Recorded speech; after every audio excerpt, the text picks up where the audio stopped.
لله وكفى وسلام على عباده الذين اصطفى أما بعد فأعوذ بالله من الشيطان الرجيم بسم الله الرحمن الرحيم ومن أحسن قولا ممن دعا إلى الله وعمل صالحا وقال إنني من المسلمين صدق الله العظيم الله سبحانه تبارك وتعالى লাখ শুকরিয়া আল্লাহ সুবহানাহু ওয়া তাআলা আমাদেরকে দাওয়াতের নিসবতে একত্রিত হওয়ার তৌফিক দান করেছেন।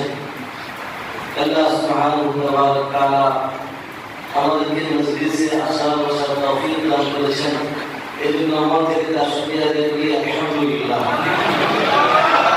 এই মুহূর্তে আমাদেরকে কে দেখতেছেন? আমাদের কথাগুলি কে শুনতেছেন?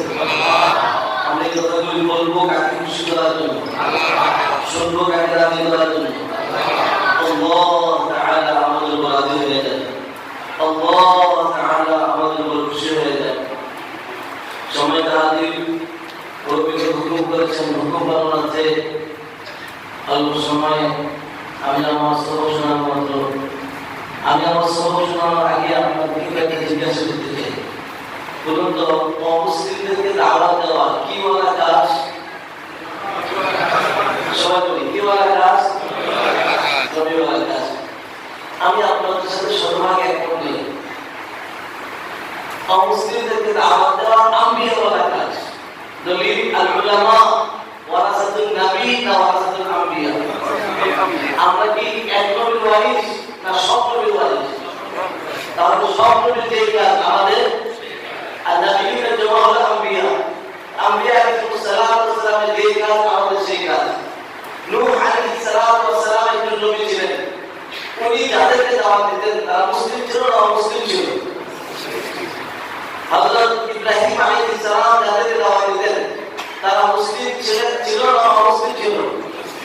মুসা আলাইহিস সালাম ফেরাউনকে দাওয়াত দিয়েছেন, ফেরাউন মুসলিম ছিল না অমুসলিম ছিল? হযরত মুহাম্মদ রাসূলুল্লাহ সাল্লাল্লাহু আলাইহি ওয়াসাল্লাম আবু জাহল উতবা শাইবা আবু লাহাব এদেরকে দাওয়াত দিয়েছেন, তারা মুসলিম ছিল না মুসলিম ছিল? আবু বকর সিদ্দিক রাদিয়াল্লাহু তাআলা আনহু এখন সিদ্দিক হননি, এখন রাদিয়াল্লাহু তাআলা আনহু হননি। শুধু আবু বকর যখন নাম ছিল, নবীর দাওয়াত পাওয়ার আগে তিনি মুসলিম ছিলেন না মুসলমান? নবীর দাওয়াত পেয়ে মুসলমান হলেন। ওমর ফারুক রাদিয়াল্লাহু তাআলা আনহু ইসলাম কবুল করার আগে মুসলমান ছিলেন না মুসলমান? নবীর দাওয়াত পেয়ে মুসলমান হলেন। তাই ময়দানে নবী যাদেরকে দাওয়াত দিলেন তারা মুসলিম ছিল না মুসলমান? তো অমুসলিমদেরকে দাওয়াত দেওয়া কি বলা কাজ? আম্বিয়া বলা কাজ। এখন প্রশ্ন হলো, আমরা আম্বিয়া আলাইহিস সালাতু ওয়াস সালামের যে কাজ ছিল, যে মিশন ছিল সেই কাজকে আমরা করছি? আর এই কাজ না করার কারণে আল্লাহ পাকের কাছে আমরা জিজ্ঞাসিত হব। আল্লাহ সুবহানাহু ওয়া তাআলা বলেন, ফালানাসআলান্নাল্লাযীনা উরসিলা ইলাইহিম ওয়া লানাসআলান্নাল মুরসালিন। রাসূল এবং মুরসাল যাদেরকে ফালানাসআলান্নাল্লাযীনা আমাদের ছাত্র ভাইরা আছেন, ফালানাসআলান্না উরসিলা। আমি তো সবক শোনাচ্ছি, ছাত্র ভাইদের সাথে টাকা বলছি, উস্তাদের সামনে সবক শোনাচ্ছি, তো টাকা লেখা একটা হয় না মিলেমিশে হয়? আপনাদের মাদ্রাসায় টাকার মাগরিবের পর হয় না জোহরের পর? জি, এখন মাগরিবের পরে টাকার যে সময় উপযুক্ত সময়, সাধারণত টাকার সময় একজন দুজন উস্তাদ নেগারি করেন, কারণ আমাদের অনেক উস্তাদ আমাদের নেগারি করতেছেন। আমরা যদি প্রশ্নের উত্তর না দিই, টাকা তো মিলেমিশে হয়, তাহলে উস্তাদরা রাগ করবেন। তো যদি দেখা করেন কখনো ধমক দেন, প্রথম ধমকটা আমাকে খেতে হবে যে আপনি কি টাকা করছেন সাথে কথা বলে না। তো বলুন তো, আর কি মকসদ আছে আমাদেরকে? লানাসআলান্না খুশিগা বাস পয়লা থেকে দুইটা লাভ থেকে দুইটা সাইলা আফা ওকে না আল্লাহ তাআলা ভারী মজবুত দুইটা থেকে দিয়ে বলছেন, অবশ্যই আমি রাসূল এবং মুরসাল যাদেরকে পাঠিয়েছি, যাদের কাছে পাঠিয়েছি উভয়কে জিজ্ঞাসা করবই। আল্লাহ পাক কাল কিয়ামত দিবসে আমাদেরকে জিজ্ঞাসা করবেন, তোমরা তোমাদের প্রতিবেশী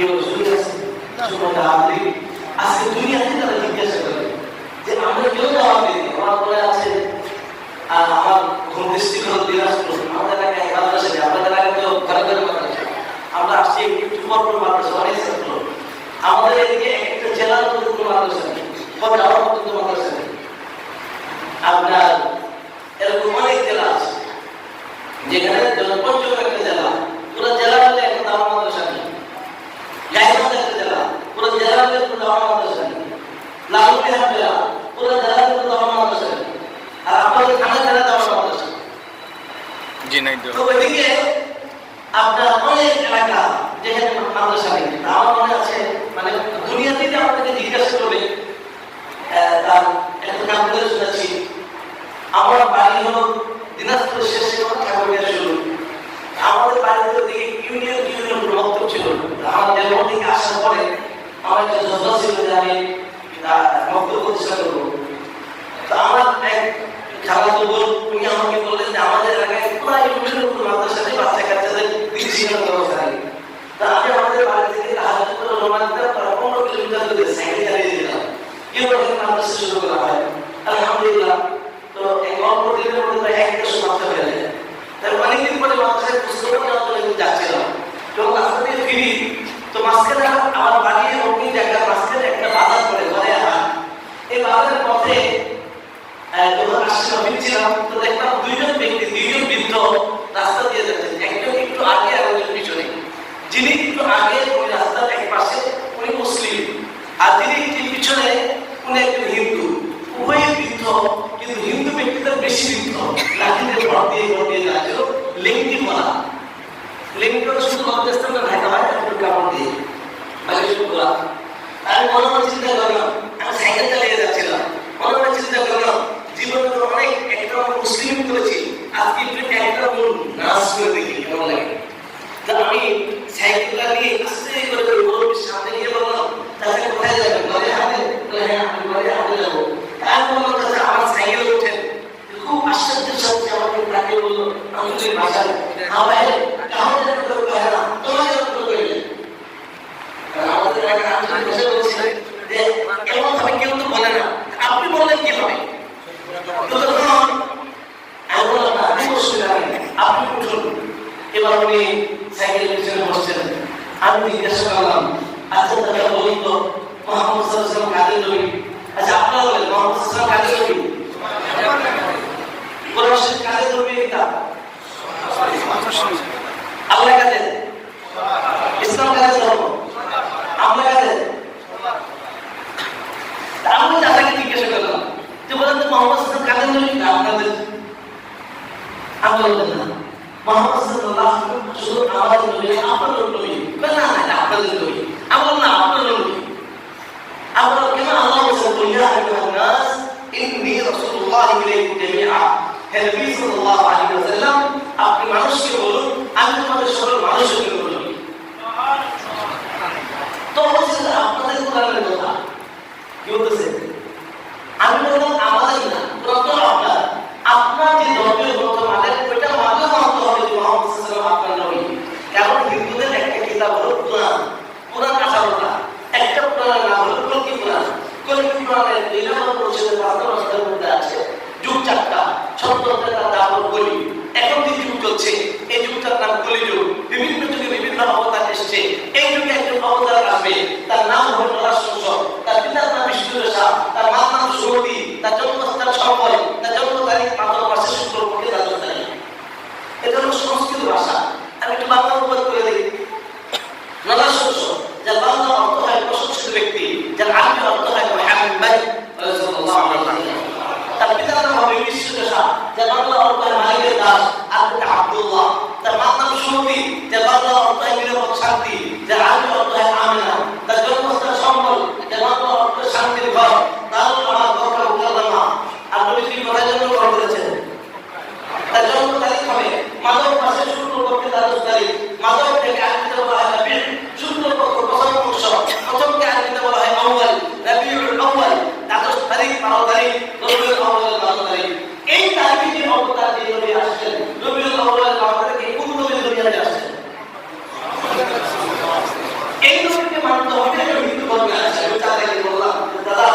মানে কি?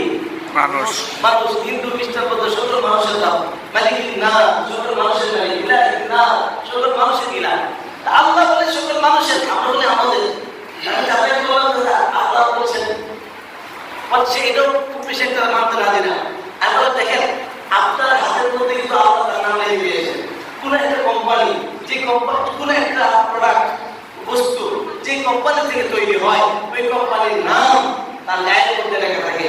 একটা ইট দেখবেন, ইটের মধ্যেও মাঝখানে তার কোম্পানির নাম লেখা থাকে, কোন কোম্পানি থেকে তৈরি। এই যে ঘড়ি, মোবাইল, যে কোনো বস্তু যে কোম্পানি থেকে তৈরি, ওই কোম্পানির নাম লেখা থাকে। আমি বললাম চাচা, আপনার হাতের মধ্যে ওই কোম্পানির মালিক, যিনি আপনাকে আমাকে সৃষ্টি করেছেন, তার মালিকের নাম লেখা আছে। বলে কিভাবে সম্ভব? বলে হ্যাঁ আছে, আর তিনি হলেন আল্লাহ। বলে কিভাবে? আমি একটা হাতের মধ্যে লিখে দেখালাম, তাকে দাঁড় করাইলাম, সাইকেল থেকে নামিয়ে আবার আমার ঘটনা করবে পকেটে কাগজ ছিল, তো কাগজ গুলো দেখে হাতের মধ্যে আঁকলে আল্লাহ বলে না, কাগজ গুলো মধ্যে আমি লেখাচ্ছি। তো আমি তাকে বললাম যে মালিকের নাম হল আল্লাহ। এরকম তাকে বিভিন্ন ভাবে দাওয়াত দেওয়ার পরে, তাওহীদ, ইসলাম, আকিদা, ইসলামের দাওয়াত দেওয়ার পরে আমি তাকে ইসলাম পুরো দাওয়াতটা তাকে দিলাম। আস্তে আস্তে সাইকেল চালাতে যেতে বললাম, এবার তাকে জান্নাত জাহান্নামের কথা বললাম। যে আমি তাকে বললাম, আপনি কি এই জাহান্নামে যেতে চান? বলে না। এই জান্নাতে যেতে চান? বলে হ্যাঁ। আমি বললাম, যদি জান্নাতে যেতে চান তাহলে আমি আপনাকে একটা সত্য পথ দেখাই, সেটা হলো ইসলাম। আমি শুধু হাতের আঙ্গুলটা রাখছি।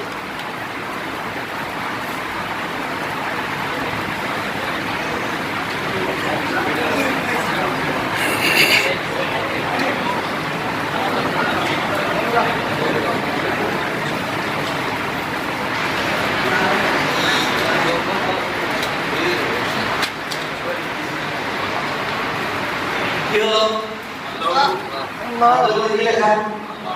আল্লাহ আপনার মানে ভগবান হতো, হাতের মধ্যে কি লেখা থাকতো? ভগবান লেখা থাকতো। কিন্তু আপনার হাতের মধ্যে কি লেখা?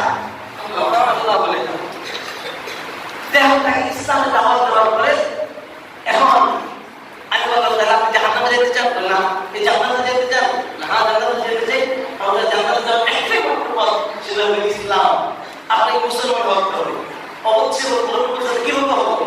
আপনি আমার সাথে বলেন, আশহাদু আল্লা ইলাহা ইল্লাল্লাহ ওয়া আশহাদু আন্না মুহাম্মাদান আবদুহু ওয়া রাসূলুহু। কালিমাতুল শাহাদাত সাইকেল নাম আপনাকে কালিমা বলে। পুরো কথা আব্দুর রহমান ছিল। এবার বাজারে এসে কিছু নাস্তা পানি করালাম। এখন সে বলছে, আচ্ছা আমি মুসলমান হইলাম, এখন আমার সেক্রেটারি জানে, আমাকে বাড়িতে বের করে দেবে। আমি বলছি, জানার দরকার নেই, আপনি খবর রাখেন, পরে আস্তে আস্তে দেখেন আপনি জানেন। তখন সে আমাকে একটা প্রশ্ন করলো, আচ্ছা আপনি যে আমাকে বললেন যে আমি অমুসলিম অবস্থায়, হিন্দু অবস্থায় মারা গেলে চিরকাল জাহান্নামে যাবো, আপনার যৌক্তিক কথাবার্তা বুঝে আসছে যে সত্য, কিন্তু আমার প্রশ্ন হলো যে আমরা অমুসলিমরা মারা গেলে চিরকাল জাহান্নামে যাবো, এই কথাটা কি আপনি একাই জানেন না আরো মুসলমানরা জানেন? আমরা সব মুসলমানই জানি। তাহলে আমার আশপাশে তো অনেক মুসলমান আছে, আমার এলাকায় ইমাম সাহেব আছে, ওরা তো কোনোদিন আমাকে বলে নাই যে আমি বললে জাহান্নামে যাবে। তো তারা এতদিন আমাকে বলে নাই কেন? এতদিন তারা আমাকে দুনিয়া দিকে প্রশ্ন করে, আর আখিরাতে আল্লাহ নিশ্চিত জিজ্ঞাসা করবেন, ওয়ালা নাসআলান্নাল্লাযীনা উরসিলা ইলাইহিম ওয়ালা নাসআলান্নাল মুরসালিন। দুই জায়গায় নিশ্চিত সন্দেহ আছে ভাই। আল্লাহ আমাদেরকে জিজ্ঞাসা করবেন, তোমরা তোমাদের প্রতিবেশী অমুসলিমদেরকে ইসলামের দাওয়াত দিয়েছিলে কি দাও নাই? অমুসলিমদেরকে জিজ্ঞাসা করবেন, তোমরা মুসলমানরা তোমাদেরকে দাওয়াত দিয়েছিলে কি দেয়? ইসলামের দাওয়াত না দিয়ে এই কথা কি বলার সুযোগ আছে যে আমি দাওয়াত দিয়েছি? হিন্দু বাড়িতে আগুন জ্বললে আমরা বসে থাকবো? আমি আসার সময় দেখলাম অনেক হিন্দু বাড়ি মনে দিকে আছে, কি বলে হিন্দু বাড়িতে আগুন জ্বললে আমরা বসে থাকবো? আমাদের বাড়িতে আগুন জ্বললে তারা বসে থাকবে? এই দুনিয়ার আগুন যদি ত্বক করে যায়, ঔষধের ত্বক ফিরিয়ে আনা সম্ভব। যদি বাড়িঘর করে যায়, টাকা পয়সা দিয়ে উত্তম বাড়িঘর বানানো সম্ভব। কিন্তু এই লোকগুলো যদি মারা যায়, তো কোথায় যাবে? বলে না আশপাশে হিন্দু মারা গেলে কোথায় যাবে? কত বছর চলবে? দুনিয়া জেলখানায় গেলে মুক্তির পথ থাকে, জামিন পাওয়ার পথ থাকে, যাবতীয় কারণ হলেও মুক্তি পাওয়ার সুযোগ আছে। আপনার মৃত্যুদণ্ডের আসামি হলেও মুক্তি পেয়ে যায়। আমরা ইতিমধ্যে অনেক দৃষ্টান্ত আমরা দেখেছি। কিন্তু ওখানে এক সেকেন্ডের জন্য কি মৃত্যুর পরে সে আখিরাতে অনন্ত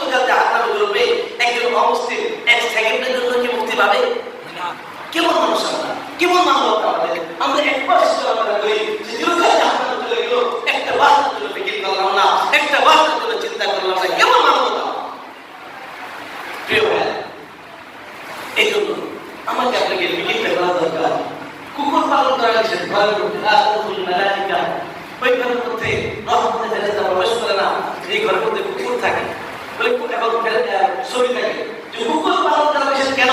কুকুরের মধ্যে অনেক গুণ আছে, কিন্তু তার মধ্যে একটা দোষ আছে, এই দোষটা যেন মানুষের মধ্যে চলে না আসে, এই জন্য কুকুর পালন করা নিষেধ। তার দোষটা কি?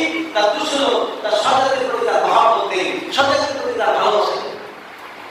একটা বড় আপনাদের হাওরের মাঝখানে একটা বড় একটা গরু মারা গিয়েছে, হাওরের মাঝখানে আপনি দেখে দিলেন একটা কুকুরকে সেটা খাচ্ছে, সে জানে 6 মাস যদি সে একা একা খায় খেয়ে শেষ করতে পারবে না।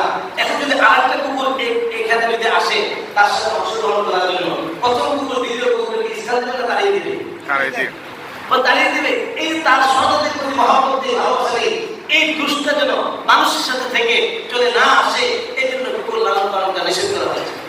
ওখানে ছাগল, সাহাবায়ে কামিয়ার ছাগল চলে গেছেন, ছাগলের মধ্যে অনেক উল্টা পাল্টা, কিন্তু তার মধ্যে একটা গুণ আছে। গুণটা কি? তার সন্তানের ভালোবাসা। একটা কাঁঠালের পাতা দেবেন, দেবেন কয়েকদিন ছাগল মেরে খেয়ে দেবে, সময় হাত দিয়ে উম্মতের দরদ।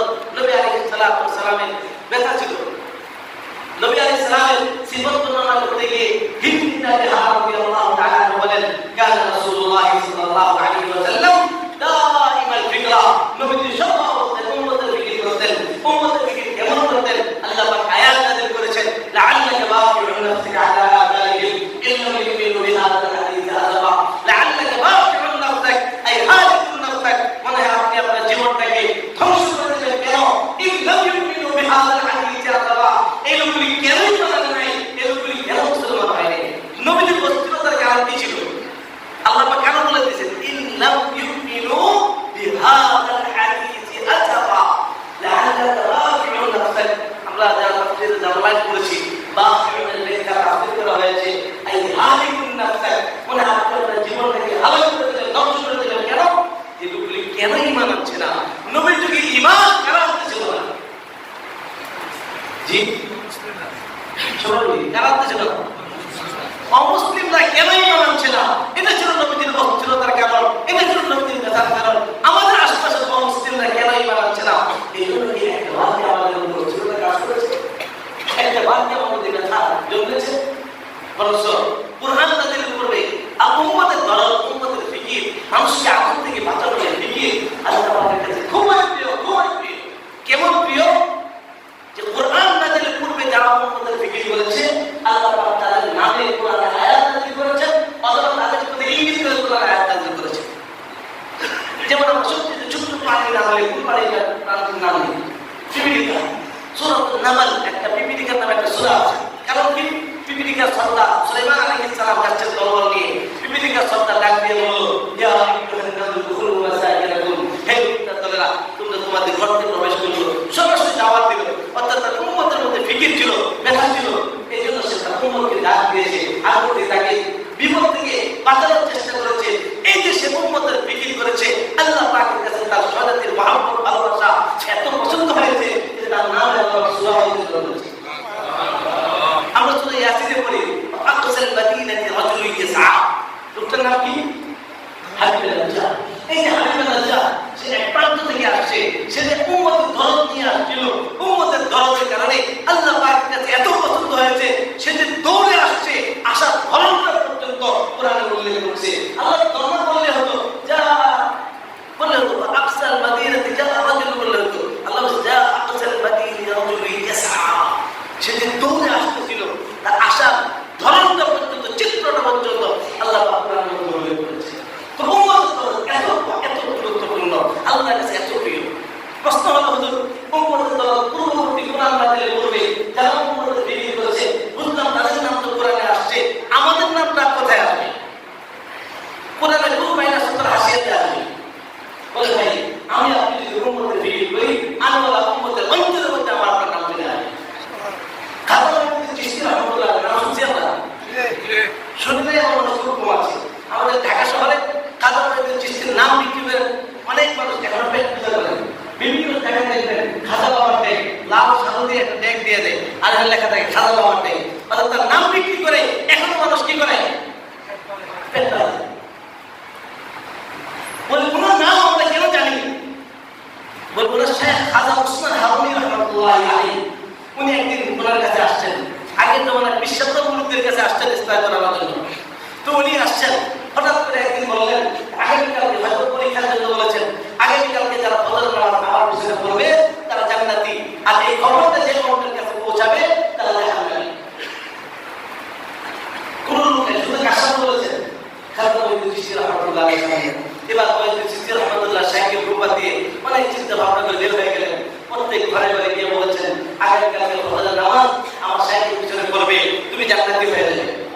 তো সারা রাত মেহনত করেছে, সকালবেলা পুরো মসজিদ ভরা, বারান্দা ভরা, মাঠ ভরা, লোকজন যাওয়ার পর সাহেব জিজ্ঞাসা করলেন খাজা ওসমান হারুনি রাহমাতুল্লাহ আলাইহি, মুয়াজ্জিন আজকে এত লোক কেন? উনি বলেন আপনি না বলেছেন যারা আপনার পিছনে নামাজ পড়বে তারা জান্নাতি, এই লোকগুলি জান্নাতের আশায় আপনার কাছে নামাজ পড়তে এসেছে। বলে এই খবর তাদেরকে পৌঁছিয়েছে, এই খবর তো তুমি ছাড়া আর কেউ জানা না, তুমি অবশ্যই পৌঁছিয়েছো, আপনি তুমি পৌঁছাতে কথা না। উনি মাথা চুপ রেখে বললেন হুজুর আমি বিষয়টা নিয়ে অনেক ভেবেছি, অনেক চিন্তা ভাবনা করে সিদ্ধান্ত নিয়েছি, আমার মতে এক মুয়াজ্জিন যদি জাহান্নামে পড়ে হাজার মানুষ যদি জান্নাতি হয়ে যায় তবে আমার দিন শান্ত হবে, আমার অন্তর প্রশান্তি লাভ হবে। সুবহানাল্লাহ। ওরা সাহেবকে জড়ায় ধরলেন, দোয়া দিলেন, যাও তুমি যেদিকে যাবে, যেদিকে যাবে সেই দিকে তোমার হাতে মানুষ মুসলমান।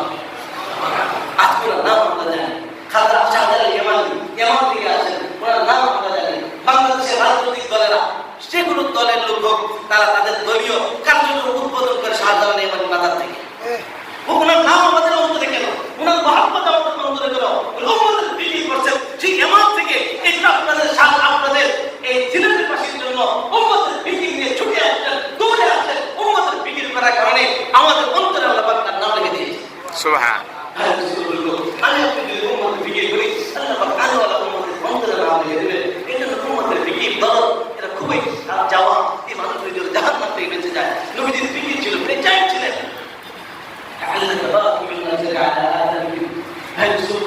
এটা আমার দায়িত্ব ছিল যে আমরা মুসলিম থেকে দাওয়াত দেব, যদি মুসলিম থেকে দাওয়াত না দিই আল্লাহর কাছে জিজ্ঞাসা করা হবে। এই জন্য আমরা শুনলে মুসলিম ভাইদের দাওয়াত দিতে আসি ইনশাআল্লাহ, এইভাবে আসি ইনশাআল্লাহ। আল্লাহ আমাদের তৌফিক দান করুন। আমার দায়িত্ব ছিল যে আমরা মুসলিম থেকে দাওয়াত দেব, কিন্তু আমরা দাওয়াত না দেওয়ার কারণে আজকে আমরা মাদ্রাসাতে পরিণত হয়েছি। আজকে আমাদেরকে দাওয়াত দেওয়া হচ্ছে, আমাদেরকে দাওয়াত দিয়ে খ্রিস্টান বানানো হচ্ছে, আমাদেরকে দাওয়াত দিয়ে আজকে বাহাই বানানো হচ্ছে। আমি এই রানিং মাসে 2 তারিখে গিয়েছিলাম উত্তরবঙ্গে, আপনার কুড়িগ্রাম জেলা রৌমারী থানা শৈলবাড়ি ইউনিয়ন। ওখানে গিয়ে দেখি এক হাজি সাহেব খ্রিস্টান, তার বাড়িতে গির্জা প্রতিষ্ঠিত হয়েছে, ওখানে খ্রিস্টান ধর্মে দাওয়াত হচ্ছে। ওখানে গুরুবাড়ি একটা চরের ভিতরে, ওখানে 700 পরিবার থাকে, একটা চর 6 কিলোমিটার রাস্তা, সেখানে একটা মাদ্রাসা নেই, খ্রিস্টানদের স্কুল আছে, খ্রিস্টানদের প্রতিষ্ঠান আছে, একটা বক্তব্য। আমরা ওই কুড়িগ্রামে আমাদের এর আগে পাশে একটা থানা কুড়িগ্রাম জেলা ফুলবাড়ি থানা আনন্দবাজার আগে চরগড়পুর গ্রাম, এই চরগড়পুর গ্রামে চারটে গির্জা, এর মধ্যে একটা গির্জার প্রধান যিনি তার নাম হল আসগর আলী, 7 বছর মসজিদে ইমামতি করেছে খ্রিস্টান হয়ে গিয়েছে।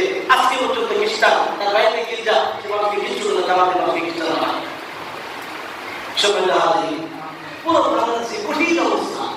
আপনাদের এই হবিগঞ্জ এর থেকে বাহির নয়, এখানেও তারা কাজ করছে। আপনাদের সিলেটি ভাষায় খ্রিস্টানরা বই রচনা করেছে, হিন্দি রচনা করেছে, সিলেটি ভাষায় তারা রেকর্ড করেছে, তারা ডিভাইস তৈরি করেছে। কি পরিমাণ কাজ তারা করছে। আপনাদের চা বাগানগুলিতে গেলে দেখবেন বিভিন্ন জায়গায় তাদের গির্জা তৈরি করছে, যেখানে মসজিদ তৈরি হওয়ার কথা ছিল। চা বাগানের লোকগুলির সাথে আমরা মুসলমানরাই থাকি, এরা তো আমাদের মুসলমান হওয়ার কথা ছিল, খ্রিস্টান হচ্ছে কেন? আমাদের দাওয়াত করা হচ্ছে না, খ্রিস্টানদের দাওয়াত করে তারা খ্রিস্টান হচ্ছে। আল্লাহ কাছে জিজ্ঞেস করতে হবে। আমার মনে আছে আপনার নামটা চেয়ারম্যান কারাইঘাট সরিঘাট ওখানে আসছিলাম একবার, ওখানে আপনার নামটা চেয়ারম্যান আছে একজন, সে খ্রিস্টান, চা বাগানের মাঝখানে তার বাড়ি।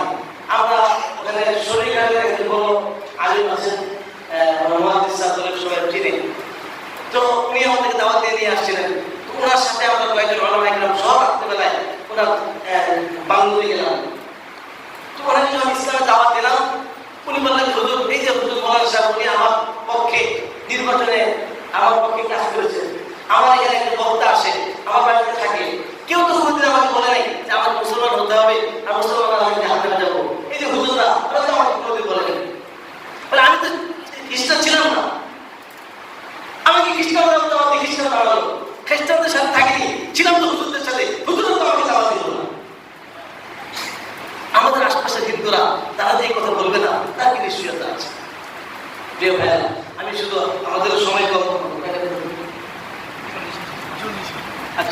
আমাদের মনে হয় আরেক জায়গায় যেতে হবে, ইমামবাড়ি। এই জন্য আমরা সংক্ষিপ্ত করছি। একবারে মুস্তাকিম আপনাদের দেখে আমাদের খুব ভালো লাগছে, আলহামদুলিল্লাহ। আপনাদের বানিয়েছেন ইসলাহুল উম্মাহ ফাউন্ডেশন মুরব্বীদেরকে আমরা কৃতজ্ঞতা স্বীকার করে শুকরিয়া জানাই যে ওনারা আপনাদেরকে দাওয়াত দিয়ে এবং সুন্দরভাবে আজকের আয়োজন করেছেন।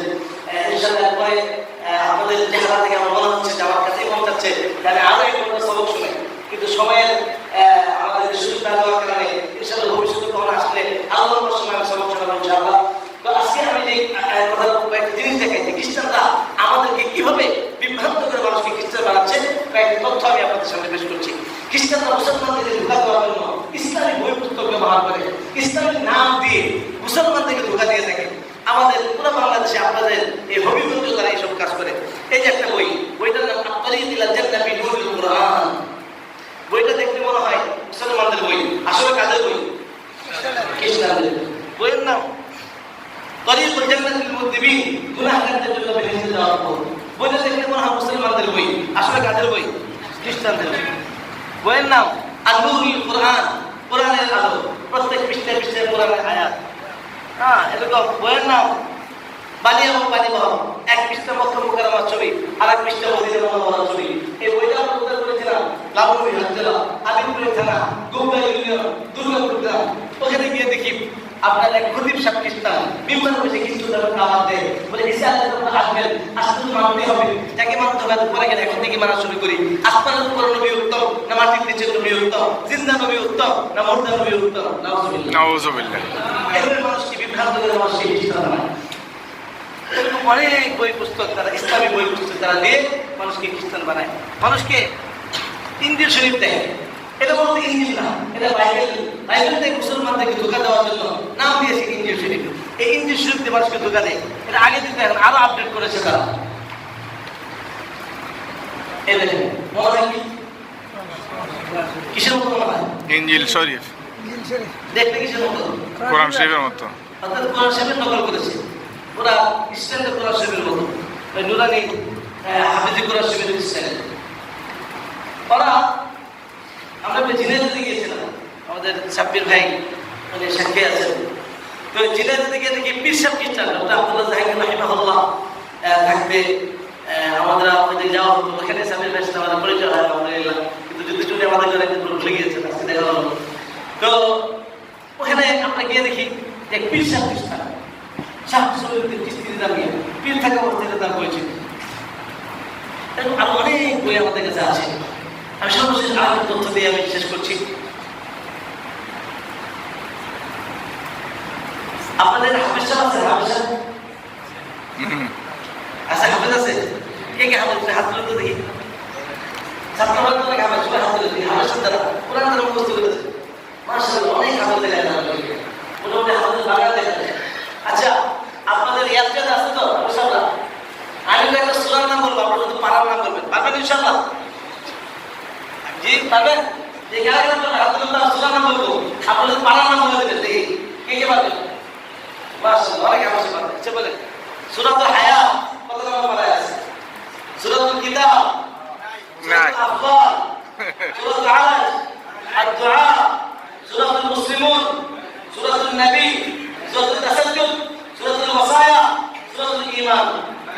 নাই, খ্রিস্টানরা সূরাতুল মুসলিমুন পড়ে নাই। আপনারা সব মুসলমান না? আলিফ লাম সাদ মিম কুল ইয়া আইয়ুহাল মুসলিমুন ইন্নাকুম লাফি দালালিন বাঈদ। নাউযুবিল্লাহ।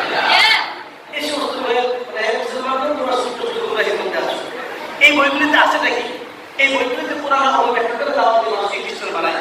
আমরা দেখলাম জামালপুর জেলা মাদারগঞ্জ থানা থেকে কয়লাকান্দি গ্রাম, এই কয়লাকান্দি গ্রামে মুসলমানদের গ্রামে খ্রিস্টানদের গির্জা করে উঠেছে। ওখানে যাওয়ার পরে যারা অনেক মুসলমান খ্রিস্টান, তো একজন খ্রিস্টান তার সাথে কথা হয়, সে আমরা বললাম কেন খ্রিস্টান হলেন? সে বলে কোরআন পড়ে। কেন? আল্লাহ বলেছেন বলিয়া আহলাল কিতাব লাস্তুম আলা শাইইন হাত্তা তুকিমুত তাওরাত ওয়াল ইনজিল। যতক্ষণ পর্যন্ত তাওরাত প্রতিষ্ঠিত না করবে ততক্ষণ পর্যন্ত তোমার কোনো ভিত্তি নেই। আল্লাহ পাক তাওরাত কায়েম করতে বলেছেন, এই জন্য আমরা কায়েম করি। নাউযুবিল্লাহ। তো আমরা তাকে উত্তর দিয়েছি, কোনটা ইনজিল মানে? এই ইনজিল সে পেশ করেছে। আমরা বললাম এই ইনজিল মানে বাংলাদেশে থাকতে পারবেন না, কারণ এই ইনজিলের মধ্যে আছে, এই ইনজিল বলতে ইনজিল না, এটা বাইবেলের অংশ। মানুষকে ধোঁকা দেওয়ার জন্য এটা বানানো হয়েছে।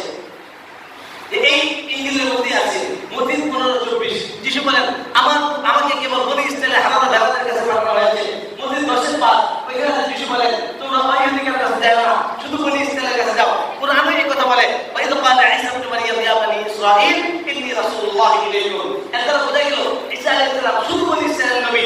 আমি তাকে বললাম আপনি যদি এই কিতাব পড়তে চান, বাংলাদেশের মানুষকে বনি ইসরাইলের মানুষ না, বনি ইসরাইলের মানুষ কোথায় থাকে? ফিলিস্তিন, ইসরায়েলে। এই কিতাব মানতে হলে আপনাকে ফিলিস্তিন থেকে ইসরায়েল যেতে হবে। বাংলাদেশে টাকা দিতে গেলে আপনাকে কিতাব আপনাকে দেয় না। এরকম অনেক প্রশ্ন আমাদের আমাদের এই বিষয়ে অনেক বই আছে, কিন্তু আমাদের বইগুলি শেষ। আমি ইতিপূর্বে অনেকগুলি মাদ্রাসায় সফর করেছি, আমার অনেকগুলি বই আমার ছিল, সবগুলি শেষ হয়ে গেছে। এরপরে আপনাদের সাথে আসলে বই অথবা দাওয়াত সম্পর্কে বই, সমস্ত প্রশ্নের উত্তরের বই, খ্রিস্টানদের প্রশ্ন, মুসলমানদের উত্তর, অথবা আপনার পুরো আমাদের সেট আছে প্রায় 922 টাকার বই, 25টা বই দাওয়াতের বই, 990 টাকায় মাত্র একসাথে পাইলে। তা আপনারা যদি কেউ নিতে চান, যেহেতু আমাদের বইগুলি নেই, আপনাদের কি বলে সভাপতি সাহেব আপনাদের ইসলামুল উম্মার কোনো একজন সদস্যের কাছে আপনারা নাম লিস্ট দিবেন যে আমার বই দরকার।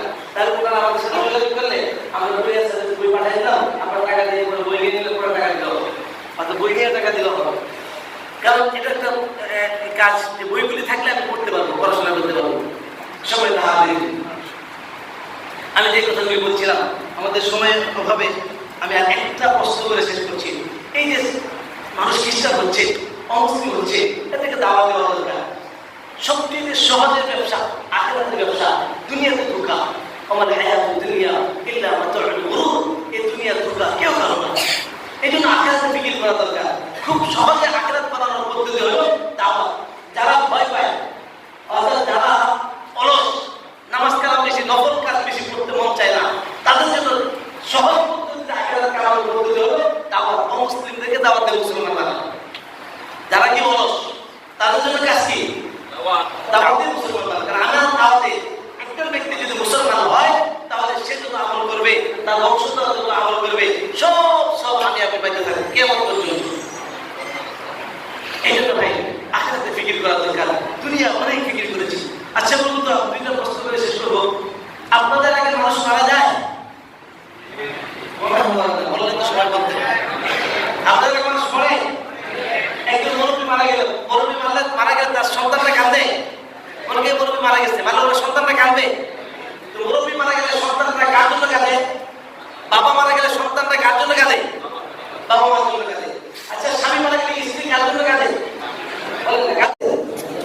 আমি আপনাদের সাথে একমত না, শতভাগ দ্বিমত পোষণ করছি। বাবা মারা গেলে সন্তান জীবনেও বাবার জন্য কাঁদে না। তাই কার জন্য কাঁদে? নিজের জন্য কাঁদে। প্রমাণ, মনে করেন এই মুরব্বী মারা গেলেন, ওনার ছেলে কেউ কান্নাকাটি করতেছে, হুজুর গেলেন মাদ্রাসায় দেখা করার জন্য। হুজুরকে দেখার পরে কান্নার ভলিউম আরো বেড়ে যায়। এবার জিজ্ঞেস করে ভাতিজা তুমি কাঁদছো কেন? তখন বলে হুজুর, আমার বাবা আমার জন্য বট গাছের ছায়া ছিল, আজকে আমার বাবা আমার জন্য এই ছিল সেই ছিল, আমার কোনো সবসময় আমার পাশে থাকতো, আজকে আমার বাবা দুনিয়া থেকে চলে গেছে, এখন আমার কি হবে? বলে না, আমার বাবা নামাজ পড়তো না, রোজা রাখতো না, আল্লাহর হুকুম পালন করতো না, আজকে খবরে আমার বাবার সাথে ফেরেশতা কি আচরণ করছে, এই কষ্টে আমি কান্না করছি। এগুলো বাবার জন্য কষ্টে কাঁদছে, শুনছেন কোনোদিন? না। তাহলে কার জন্য কাঁদে? আমরা যে এত মেহনত করতেছি, কার জন্য করতেছি? সন্তানের জন্য। আচ্ছা, আমাদের বাংলাদেশের মানুষের বড় আয়ু কত? 70, 60 থেকে 70 বছর, 60 বছর। যদি 60 বছরই ধরি, তাহলে আমাদের এত মেহনত, ফিকির, কষ্ট, সাধনা কয় বছরের জন্য? কয় বছরের জিন্দেগির জন্য? আমি একমত না আল্লাহর সাথে। 60 বছর কেমনে? এখন তো আমার বয়স, আপনার বয়স কত? 80। উনি তো বাবার ইয়েতে আছে, রিটায়ার করছে, যে কোনো সন্তান। যার বয়স 50 বছর, সে আপনাকে যদি 60 হয়, আগেও করতে পারে, পরেও করতে পারে। যার বয়স 50 বছর, সে আপনার বছর থাকবে। যদি 60-এ মারা যায়, বলি তাহলে যার বয়স 50, সে আপনার বছর মারবে। তাহলে এই যে 50 বছর ঘোরা, উনি যে মেহনত করতেছে, ওনাকে সরকার রিপেয়ার করে দিয়েছে, ওনার তো এখন মসজিদে এতেকাফ করা দরকার ছিল। এই বিধবাগুলি সব দোকানে গিয়ে এতেকাফ করে, চার দোকানে। বিন্দুগুলি কোন জায়গায় এতেকাফ করে? তাদের থাকার কথা ছিল কোথায়? সবগুলো ওই বৃদ্ধ, যিনি 60 বছর, তার বয়স 55 বছর, উনি মনে করতেছে আজকে থেকে 60।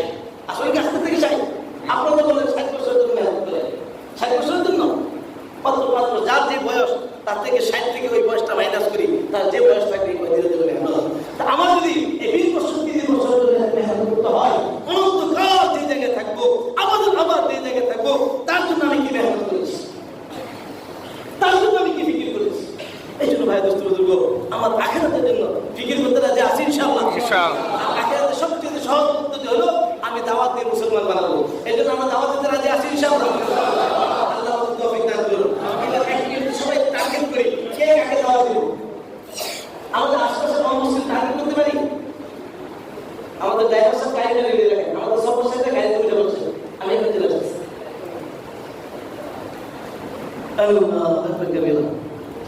তাহলে আমরা সবাই টার্গেট করতে পারি যে আমরা অমুককে দাওয়াত দিব, সবাই টার্গেট করতে পারি। প্রত্যেকে পরিচিত দুইজন মুসলিম আছে না, তাহলে সবাই কে কাকে দাওয়াত দিব, টার্গেট করেছি অমুককে দাওয়াত দিব, কে কে করছি।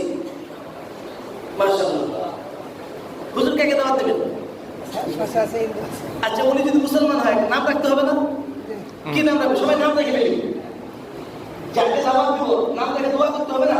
নবীদের একটা হালাল সুন্নাত অমুসলিমদের জন্য হেদায়েতের দোয়া করা। উমরে ফারুক রাদিয়াল্লাহু আনহু কিসের বরকতে হেদায়েত পেয়েছেন? নবীজির দোয়া, হেদায়েতের দোয়া। আবু হুরায়রা আম্মা কিসের বরকতে হেদায়েত পেয়েছেন?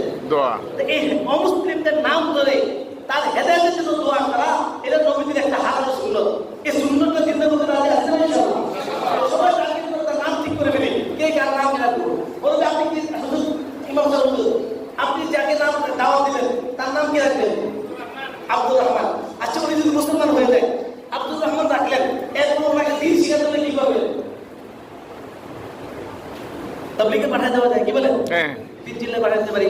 পাঠিয়ে দিলে হবে না, নিজে নিয়ে যেতে হবে। আর আসার পরে তাকে একটা এফিডেভিট বানায় ভিক্ষুক বানায় দেবো, কি বলেন? তাকে ভাই বানায় দেবো, কি বানায় দেবো?